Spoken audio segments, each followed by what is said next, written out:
Hello everyone, in this video you're going to learn about the job, how to submit a job and how to request a result in Abaqus.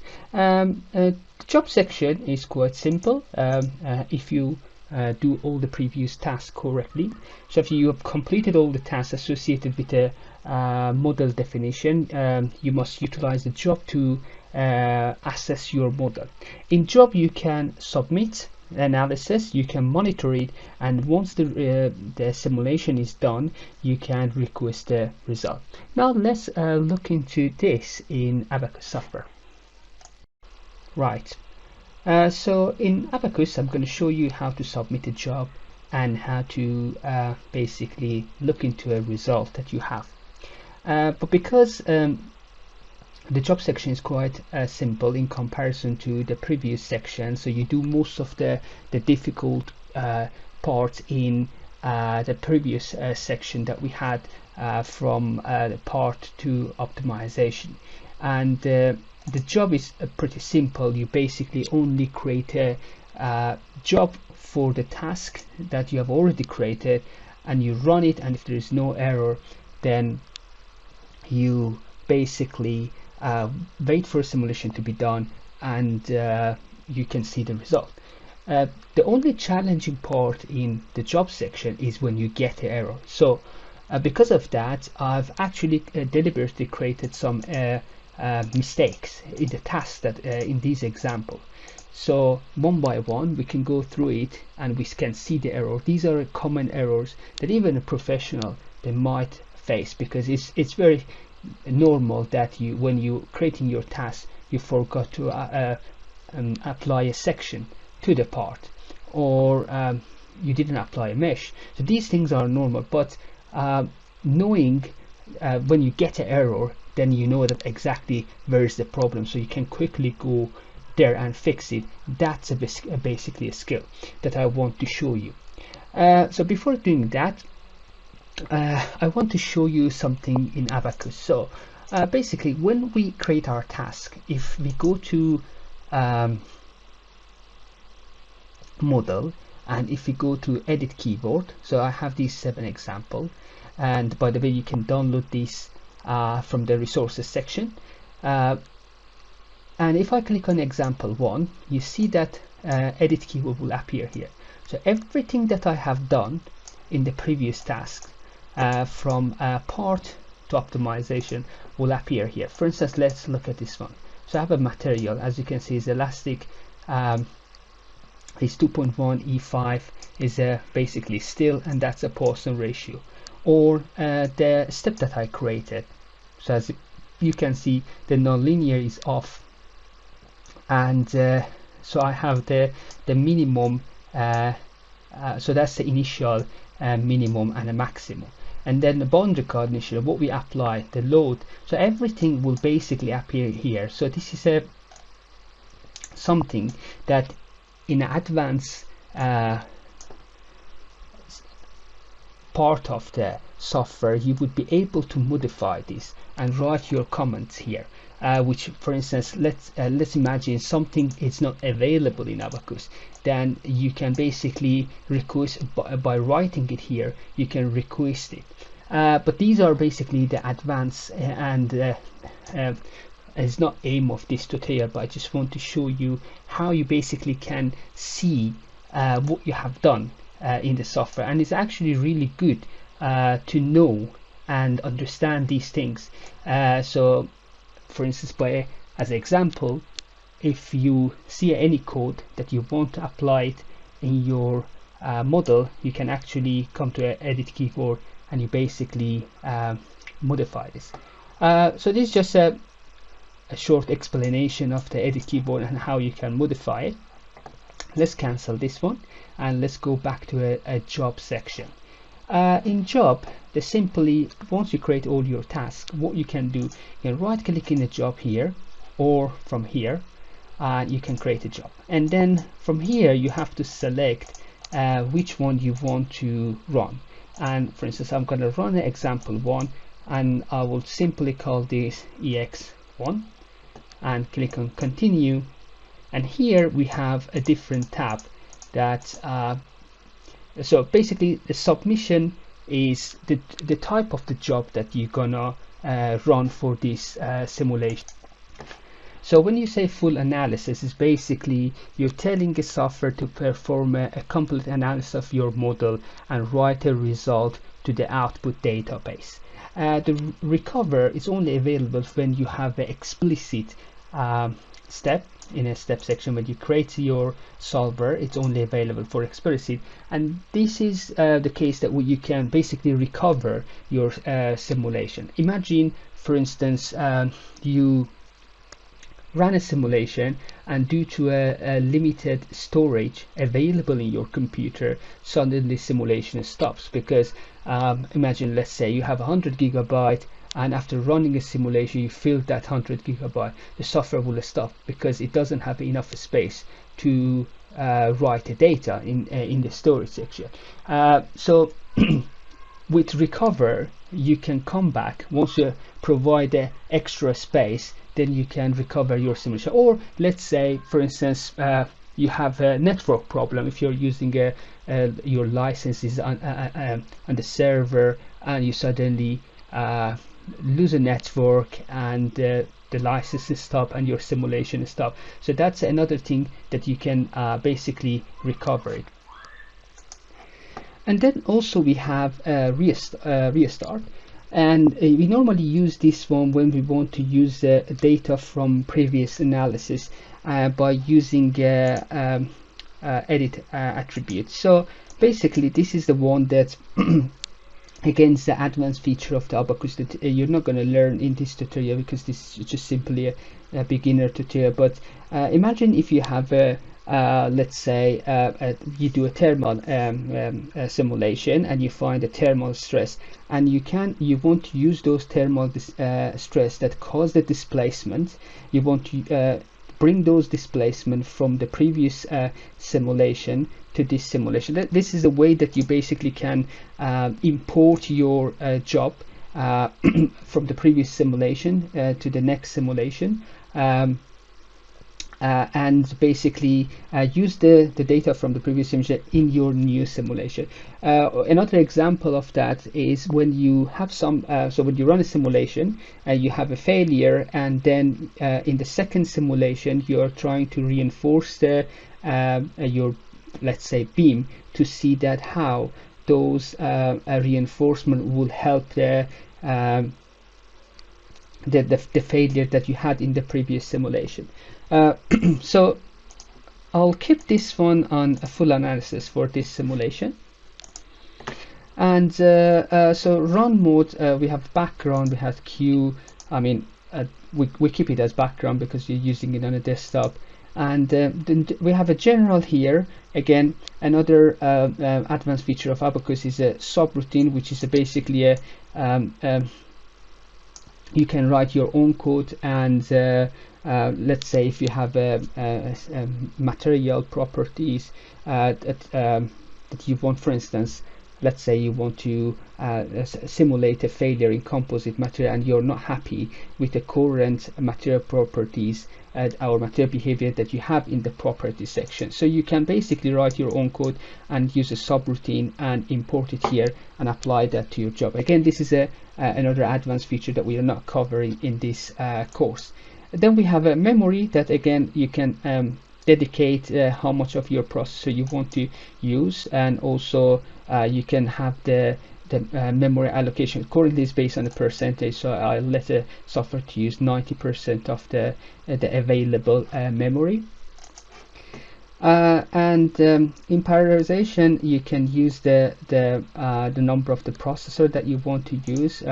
You can, if you have a more processor, you can use this one, and also you can use a GPU, and you can increase this one if your computer has a GPU that it can be used for a simulation. And I think these are sensitive to the license that you have, so it's possible that although you have a GPU, but you cannot use this feature because it's blocked by your license, and you have to pay extra to use this feature. I'm not 100% sure, but I think there is something related to the number of the processor and the GPU that you can use to run a simulation. And then we have a precision that we have single or full, or in this case a double or full. So single precision means that the floating point number will be represented in a 32-bit system, whereas the double precision or full means that they will be represented in a 64-bit system. So the calculation in double precision will be more accurate, though the performance of the CPU takes a hit as it takes longer for solution to be done in a 64-bit. Again, you have to, based on a study that you have to select a single or double. But in general, for a majority of the simple example that we have in this course, the single precision would be enough. So now click on OK. So now, as you can see, now I have this example one job is created. So the job is created. However, the software hasn't run a job. So what you need to do after creating a job, you need to right click on this and submit your job. So once I submit my job, I need to wait. So something will appear in front of the job. As you can see, it says submitted, and I can right click on this and monitor a job. So as you can see here, I got an error because I deliberately put an error on this one. So in this case, it says there is no material by the name material 2. 400 element have missing a property definition. The element have been identified in an element set as this, and analysis input file existed with the error. So that means that our error comes in the material section. There's something wrong in the materials section. So we can go there and check if we can solve that. So first of all, in order to see these 400 elements, that we can actually see which of them doesn't have a material property, because in a complex geometries, like imagine if you have assembly and you have like 20 parts, and if it says 400 element doesn't have a properties, then it would be difficult to understand which one. In this case, it's very simple, so we know that we have only one part. In order to find out which part doesn't have a property, we can right click on this, say results, and then from this section create a display group. Here we will have something that is said error element missing section, and if I highlight this one, it will actually show me which section is missing a property. So obviously in this section it's very obvious we have one part, but in a complex model this feature is very useful because you can actually find out which part doesn't have a material property. Okay, so now let's go to property and see what is the problem. So in order to find out the problem, you have to use a manager rather than this one. So as you can see, the part itself has a color, so that means that I actually have the property assigned to this. So as you can see, the property assigned to this one. However, it seems that I get a material property error. So I check from the first one. So I see that the first one is okay. So I have the material, everything here is correct. Now we can check the second one. Let's check the section. So I have a section here, and if I click on edit, so you can see here that the software says that the section contains a reference to material 2, but the material no longer exists. So this happens when you create your material, and then you create your section, and you decide to create a new material, and you remove the first one, okay? And then you don't change the section. So what I need to do, I need to basically select the material that I have and click on OK. And if I go back now to job and submit this one, click on OK,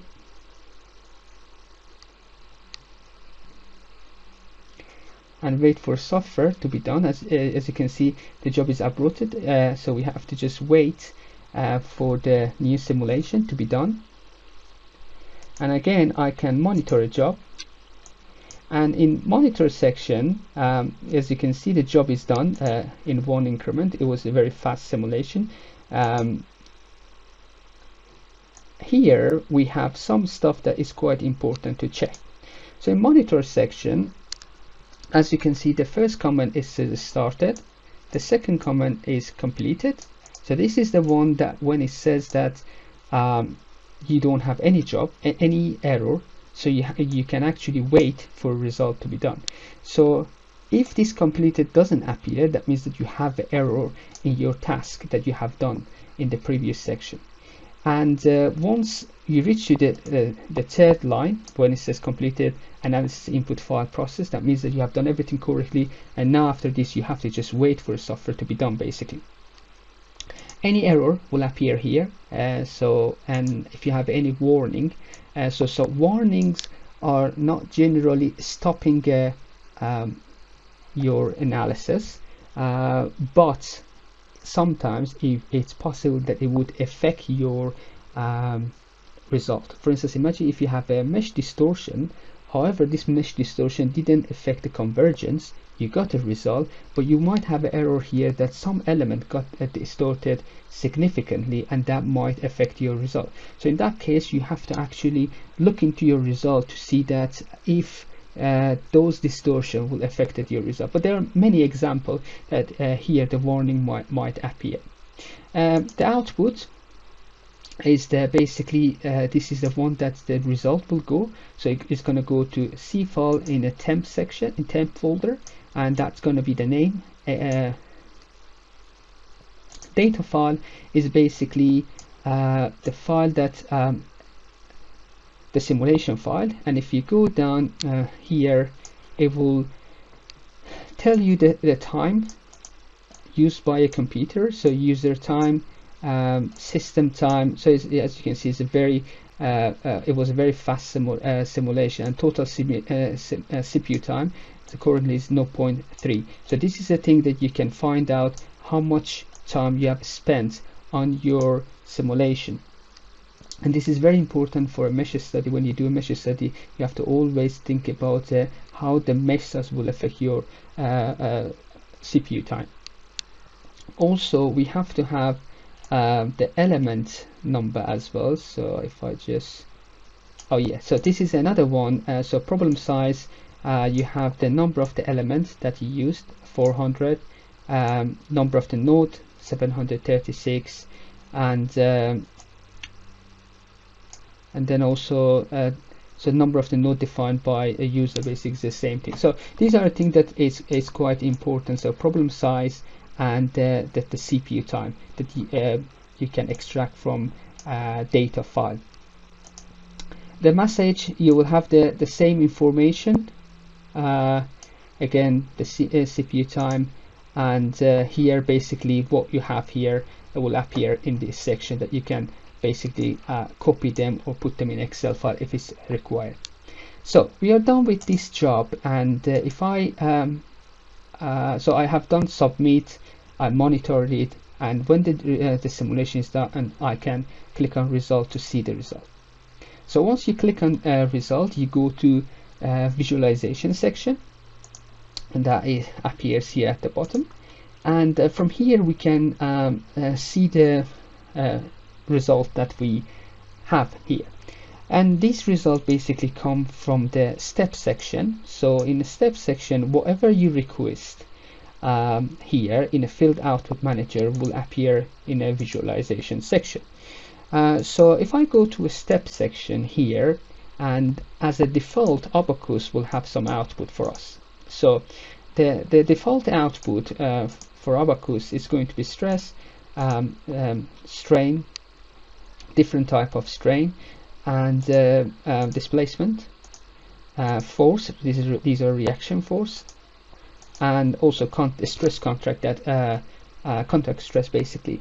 So if I go to visualization, and for any reason, if you have couple of job run, it's possible that if you go to visualization, the software doesn't actually show you the result. Then from here you can actually see the the jobs that you ran. As you can see, I have quite a lot of jobs that I've done before this example, so I can actually look into those jobs as well. So when you have too many jobs, it's possible that there is a lag in the software that sometimes doesn't actually show the result. That from the model section you can click on the correct output that you want. So in this case it's going to be X1. So in this section we have this one, and if I click on a plot contour, deform shape, I can actually see the a stress result here. So currently the stress result is on 1 misses. So as you can see, I have the 1 misses at the top, and I can change this one to maximum principal, for instance, or minimum principal, normal, in a different direction, and also shear. And from here I can change the type of the plot that I want. For instance, this S is represents stress, U represents the displacement, so we can find out what is the maximum displacement that we have in our model. Reaction forces, so as you can see, these reaction forces that normally happens at the fixed area, and also strain that we have in our model. So again, whatever you request in the basically step section in a field output will appear here, that you can select them, and UR is basically a moment in your model. We can also magnify or exaggerate the displacement that we have in our model for better visualization. So if I go to common option, first of all, let's look at on these visible edges. So if I click on all edges, click on apply, which means that the all edges will appear. And if I say no edges, as you can see, there's no mesh, so I cannot see any mesh, and it's going to be only my model. So if I go to stress, as you can see, I can see a stress without any sort of mesh. We can also change the render style if you want to see it as the wire will require edges, so if I have to select all edges to see this in a wire form. And so when you select the free edges, that means that it will put a line at the outer edge but not inner one. So you won't have a line in mesh, but you will have it on outer edge. But if you click on no edge, then I have to go to the shaded version, then you're not going to have any edge in your model. Okay, so this is the difference between a free edge and no edge. And what else I can tell you about this one? Yeah, so for instance, you can request the type of the deformation that you want to have. So currently Abaqus will use a scale factor to exaggerate the displacement. If you have a very large displacement, it will use a smaller a scalar factor, less than 1, to basically reduce the deformation, so you can actually see it in the view section that you have. Imagine if your displacement is too big, that your part stays there and the half of your part goes out of the screen, then in that case Abaqus will use the scalar factor less than 1 to basically reduce that and for better visualization. Or in this case, it used the larger scale factor to magnify the displacement, so we can actually see what will happen, what is the displacement. Because if I click on a uniform and if I only use 1, you'll see that it's not actually clear if anything happened to our model. And if I go to displacement, you see the displacement is very, very small, it's tiny. So again, the value you put here is not actually affecting your result. You have to be careful about this. This is just for visualization, so don't worry what you put there. This is just for visualization. So I put this one as the auto and click on apply, and as you can see, I can see a much larger displacement than if I keep it at uniform, which I cannot actually see what happened and how my basically be moved. But if I put it on an auto compute, I can actually see that the displacement is going to the left side. Okay, so for a color and style, let's change this one to all edges and apply this. And in the color and style, you can basically change the edge in wireframe hidden plot color. So so if I can change this one to, let's say, yellow. And if I go to here, I think, so if I do this one yellow, so as you can see, when there is no deformation, it shows it as a yellow color. So the default color is green, but I mean, you can change this one if this will look better in your presentation that you want to use basically in your report. Then we can also change the style edges. We can put them, for instance, dash line. So as you can see, the mesh will look like a dash instead of the line. The thickness, we can change those as well. Again, these are just a fancy things that sometimes will help for a better presentation in the report. The labels, basically, it will show the mesh. So you will have the number for a mesh, as you can see, 393. You will have the mesh number, and also you can do the same for a node. I just changed the color, make it black, so it would be more clear. So I will have the node number for each section. Also, we can actually activate a show a node symbol. So we can actually see the node. This is very, very useful when you want to create a path to extract a result that later I will show you. Sometimes, especially in a 2D wire, it's difficult to select the node to create a path, because in 2D the mesh is not as clear as 3D. And clicking on show node symbols will help significantly to find out the location of the nodes in your model. So let's deactivate this and go to normal. Obviously normal basically shows the normal on your element, so you can see this one, where is the direction of the normal. And finally, in other section, you can apply a shrink element, and basically it will reduce the size of the element. Again, this is just for visualization. So as you can see, again, if this will help with the presentation, so just deactivate this normal. This is one way of doing it. And also you can activate a transparent mode, so to see this one in this way. Okay, so these are basically a feature that you generally use them when for a better presentation of your work, and otherwise it doesn't have any other value. Okay, let's go back to the simulation and the result section. Also from here, contour option, you basically can select the type of the result that you want to see. So it can be banded, or okay, let me see if I can add, so it can be like a line, or it can be isosurface, so we can see the result like this.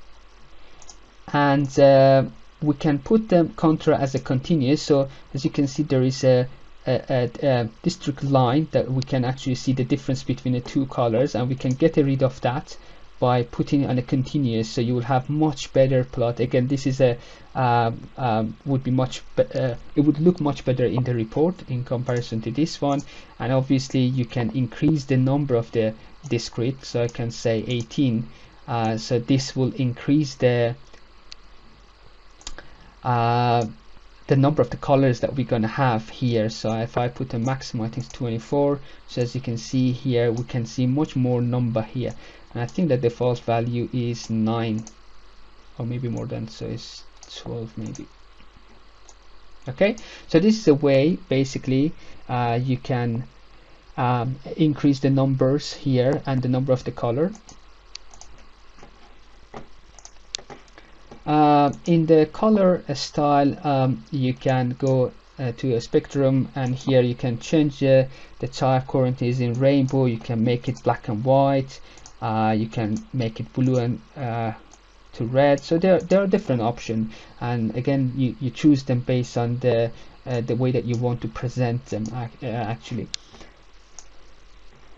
And then we go to limit. This is another nice feature in Abaqus, that if you actually don't want to see the result above a certain limit, so maybe if I go to stress, that would be better. So currently is a auto compute, so basically we'll start from the minimum to, but what I can say, I can go to specify and say, you know, I don't want to stress more than this value, for instance. So what will happen, that's going to be the maximum that Abaqus will show me. And as you can see, those section that is above that value will turn gray, and Abaqus will only show me the stress in those stress up to 0.03. This is useful, for instance, let's say if you have a yield stress that, for instance, let's say for still is 250 megapascal, and if you apply that 250 megapascal, you actually see that which sections are gray and above the yield stress that is not valid anymore, and your part is going to go to a plastic deformation. So that's one of the way of using this, but again, this type of feature can be used for to plot something for a report if you have a specific reason to do that. So let's just put this one as auto compute, apply this.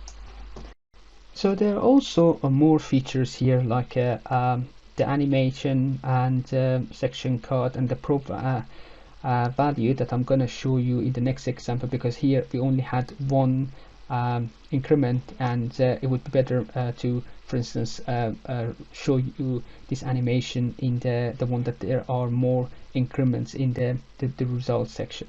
Okay, now let's go into example number 2. Okay, so the second example is this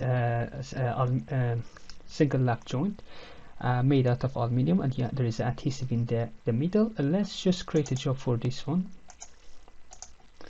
and I'm going to call this one example 2. Continue, click on OK, and I'm going to submit this job, and we can monitor the progress. So right click, monitor. So as you can see now, we got an error here. It says no density has been specified for a material. So that means that because this simulation is explicit, so if I go to step, you'll see that the simulation is a dynamic explicit. So that means that the material property require a density. So if I go to the property, edit this one, and for both aluminium and adhesive we need to put a density here. So I'm from general density, I can add this one. The density of the aluminium is 2.7 gram per divided by centimeter cube. However, here we are using SI millimeter, so it should be ton divided by millimeter cube. So this is going to be 2.7 E minus 9. So we do the same thing for the epoxy adhesive. So for this one, I will type 1.44 E minus 9 and click on OK. Close this one, and now I can run a simulation again, submit a job, run it.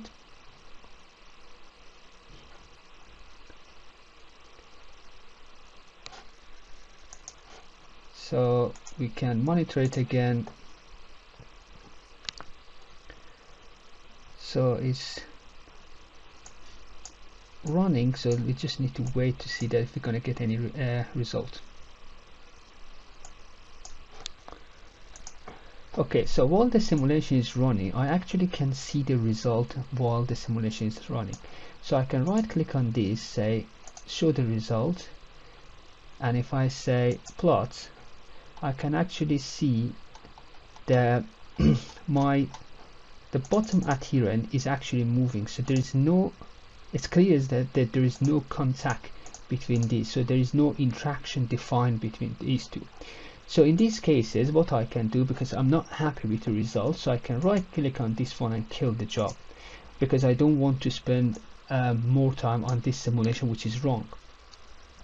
So this is the one way that you actually can, when you run your simulation, after like, I don't know, 5 to 10 minutes, you can press on see the result while it's running, and see that if the result that you're seeing is similar as you expected. And if it's not, then you can kill the job and go and fix the a problem. So in this case, the problem is that I have assembly. Obviously the assembly is correct, but there is no contact has been defined between these three. So when I'm pulling this, the bottom adherent is actually, there is no contact, so I'm just basically pulling this one. In order to solve that, I need to go to interaction, and I need to define the tie contact between these two. So okay, from the here display group, I can actually go to the cell and select maybe not a cell, so let's see if we can. So yeah, so this is better, part and display. So we have adhesive and we have part 1. So if I click on adhesive, click on remove, and as you can see, I can actually get rid of the adhesive temporarily. So I can select the lines here. So I'm going to create constraint, and I'm going to select the tie, continue, and for the primary, I'm going to select surface, and I'm going to select these both surfaces. Hold the shift and select both of them, click on OK, and then go for a node region. Now we have to select the adhesives interface. So again, I'm going to go to display group, and this time I'm gonna basically replace this one with the adhesive, and I'm gonna select, I'm gonna cancel this one. Now I'm gonna select this one and this one, click on OK, and click on OK, and from here I can bring everything back. So now as you can see, I defined the tie contact between adhesive and adherent. So there is basically a perfect contact between these two. So now let's go to here and submit the job. And as you can see here, if I want to submit a job, it will ask me if I want to override that, and I will say yes. So click on OK.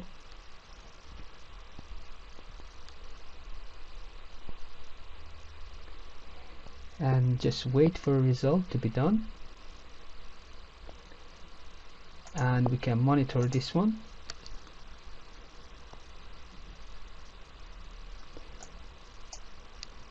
So we are basically looking for this step time to be equal to what we defined in a step section. So here in the step section, I defined that to be 1, so I'm expecting this step time to be 1 here as well. Okay, the simulation is done, and now we can see the result. I'm going to dismiss this and see the result. So we have this one, and I can just quickly go there, change this one to a solid line, and click on the result. So as you can see now, the contact is defined between the adhesive and adherent, and we have some sort of deformation that starts from the bottom adherent and it goes to the top adherent. Obviously the mesh quality here is very coarse, and this is just for visualization and to show you. In a real simulation we'll have much finer mesh, but obviously this is just to show you how the basically steps work in Abaqus. Okay, so now let's go back to visualization that we were here, so I can show you the animation that we have. So if I click on this one, you can actually see how the deformation will occur in our joint, and we can basically reduce or increase the speed by clicking on animation option, and we can reduce or decrease the speed of the video. And obviously you can define the mode that you want to play it once, loop, or loop backward. Okay, so I'm going to cancel the video and go to the last one.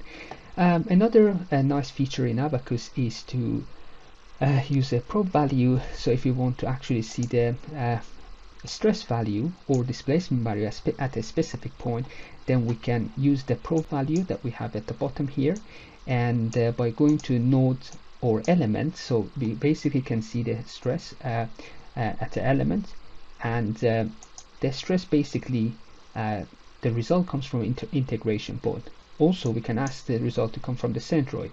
So here the stress is 300 megapascal, and so again, in integration point is the same value as well. And we can go on the node, and we can actually see the stress on each individual node, as you can see. So we have a stress on each individual, and obviously if you are using a quadratic, you will have the one node in the middle as well. Over here we only have the stress value at the node. So yeah, this is the one to how to extract basically the stress or displacement, any value. So if I forgot to show you that if I wanted to see the displacement, I simply can change it from the top to displacement and actually see the displacement at each individual node like this. Okay, so so we are done with the probe value. Another interesting thing about Abaqus is to how to create the path, and we can create actually a path by simply clicking on a right click on a path and create a path from here. And there are different ways of creating a path. As you can see, it can be a node list, point list, but generally I use node. Then I have to select a node here. So if I click on node, continue, and then it will ask me to the way that I want to select it, add before or add after. And obviously it doesn't matter which one that you're selecting right now because it's the first one, so I will say add before, and then we can select the nodes here. So if I select this node and this node and this node, as you can see, Abaqus will actually create a line. And obviously here we have very coarse mesh, so selecting these nodes are quite simple. But when you have a much finer mesh, then you don't really want to select the 200 nodes manually. So what you would do normally, you will select a few nodes and you click on done, and as you can see, Abaqus will create some sort of logic here. So the first node called 14, and rest of it is 74 to 78, 74 to 78, and these one basically the value go up one by one. So 74, 75, 76, 77. So as you can see, there is a 1, and then again the value is changing. So we have 11. So if you want to change, you add more nodes to this path, you can simply click on add after and select more like this. And also I can do a trick here. So as you can see, I have more lines, and so the lines start from 71 to 81, and I can actually simply manually change this one, and I would say 100. And as you can see, the line is going up to here and then going up. I don't really want the nodes at the top, so I will change this one to 91, and again I would say add after, and I will select these few nodes basically, and click on done. And so what is the reason that the first these are different? And as you can see, this is 14, 11 and 15. So so it doesn't really go after 78, 79, but 79 here, so there is an 11 here, and this is because I created a section here. So every section or partition that you create, the first node number won't be similar to the second node, and after the second node there is going to be a logic, but however every time you create a section, that logic will break, and the new starting node with a new number will appear. So as you can see, we have number 14, 17 to 78, and then here I created a section that later I will show you, and then after that 79, 80, I will continue. So let's click on OK. So we created our path, and before plotting a stress on that path, I want to show you that logic. So as you can see, if I go to adherent, you see that there is a section here, so 3 different sections, and every time I was creating the path, so the first node had a different number, then there was a logic, and then we have a new section, so there is going to be a new number, then the logic will continue. Again, we have a new section here, so the new number for the first node, and then the continuous of the logic of the node numbering. So let's go back to visualization. And so once we created this path, we can plot the stress on that path by going to XY data, create a path, continue, and basically you can simply select the path that you want, and you can plot whatever you want basically. So this is basically a displacement, how the displacement changes in that path. We can see the stress in that path, so you can see the stress it goes to 0 and then goes to 300 and it stays there, and or any other thing that you're interested to see basically on that. So this is the way that you can basically extract the stress on a path. So now let's go to the third example and see what is missing in that example. Okay, so the third example is going to be a beam, 3-point bending, and so before I run a simulation, I will actually show you what is the problem here. So the problem is that when I created actually this rigid body, so I'm going to show you here, it's very important when you create your 3D discrete rigid body, you cannot have it as a solid, as I mentioned in the part section. So if I create the section code, as you can see, this is in a solid form, and Abaqus won't accept the solid form as a discrete rigid. So what you need to do, you need to go here and at the end create a shell from solid and click on this one and transfer this one to a shell. So if I now go here, you'll see that now my model is in a shell format, so it would be able to Abaqus will accept the shell as a discrete rigid body. So now I have this 3-point bending. I can go to example section. I'll create a example number 3, click on OK, and I'm going to submit this one. And as you can see, I've already have the example number 3, so it would ask me if it's okay to overwrite it, and I will say yes.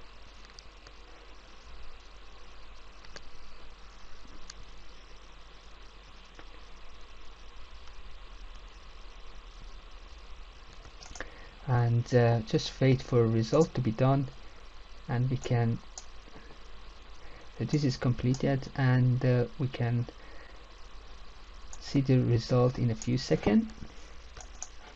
Okay, so this is done.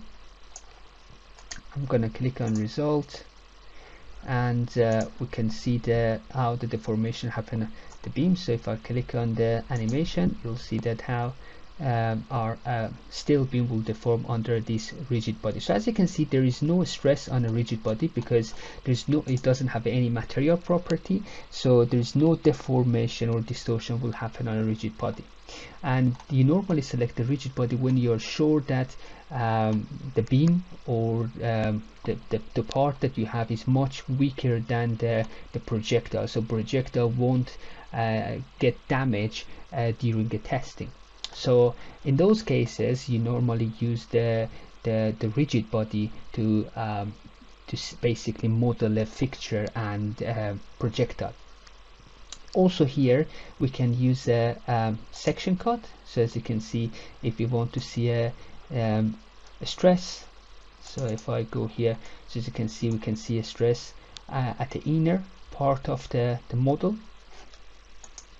And by clicking on View Cut Manager, we basically can request what we want to use. For instance, currently is a X plane, and I can change this one to Y, and basically you can just move this one up and down to see the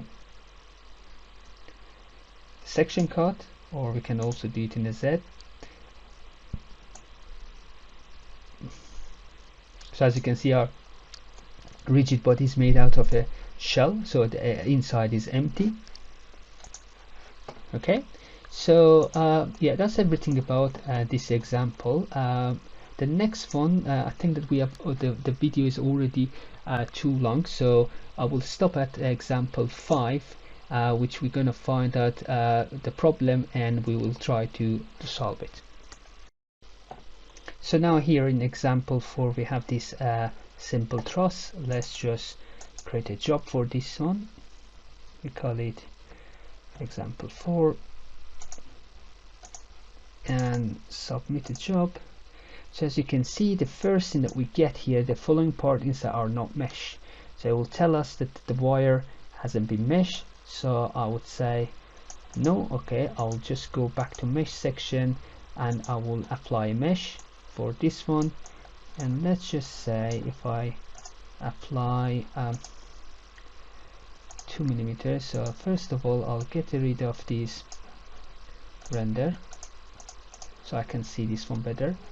So assign this, say yes, and then I'm going to submit the job again. If there is any problem, we'll find out in a second.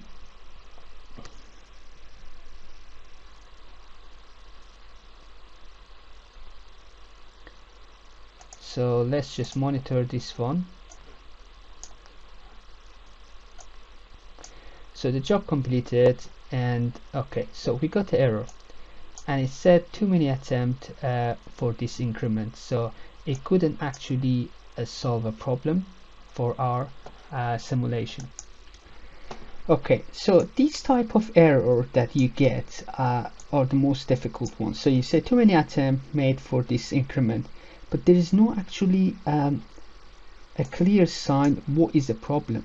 And so generally when you have an error and I actually say, oh, the problem is in a mesh, is in a property, those are easy ones, so you can solve it. But these type of error that you say too many attempts made for this increment and there is no like clear sign what is the problem, those are the one that is sometimes you might spend the hours and you see, and then you find that you made a silly mistake, and you actually it happened to me many times.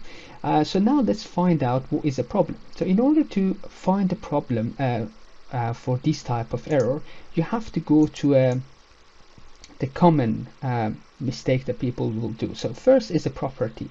So check if you have the property correctly defined. So yeah, this is correct. So if the value is too small, then you will have a large deformation, then that might cause the error. So in this case it's correct. Then check your geometry, the size of your geometry. So see that if you're using actually a correct unit, so this is currently in millimeter, so and my property was in megapascal, so there is no problem here as well. And so the material, then check the section. So you see that you only have one section, you don't have a two section, you haven't applied two section on one geometry, so this is correct.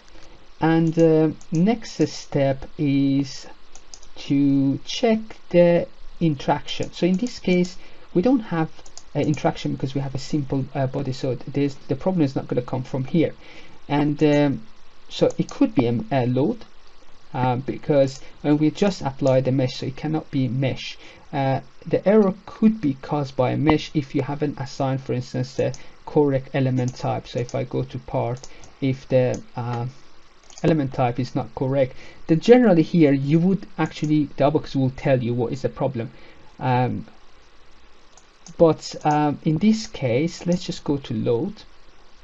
So I have two loads, so one of them is -100 and one of them is -100 in this direction. And let's see the boundary condition, so the fixed area. Here it is. So that's a problem. So you see that I actually fixed it only rotation, but the frame or the truss can move in any direction, and that's basically a problem that caused the too many increment error, because our model is not actually fixed in any direction. And in order to run a simulation, you have to have at least one fixed point and one applying a displacement or load in other direction. So here I'll make everything 0, or better, it's better to check where did I make this one. So I made it in a initial, so I'll go to actually initial and make everything fixed in initial. Okay, so let's just check if here is everything correct, and then we can now run our example 4 again to see that if we're gonna get the error.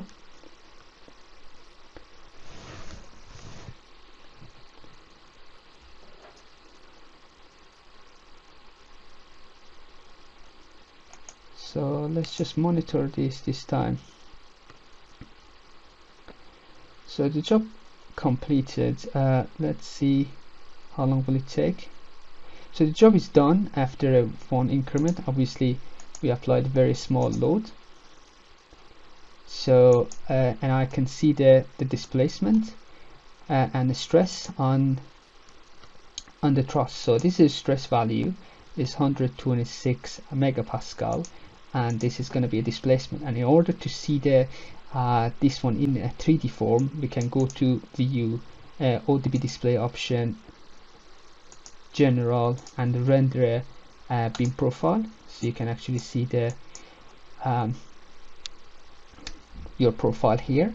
And if I go to view and deactivate this one, so as I mentioned, if you want to create a path here, it's very difficult. So as you can see, you cannot actually see the node. So you can see the first one, but it's going to be difficult to select the node here to create a path.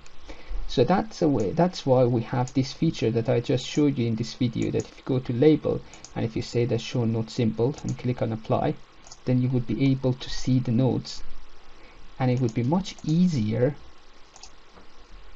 to create the line.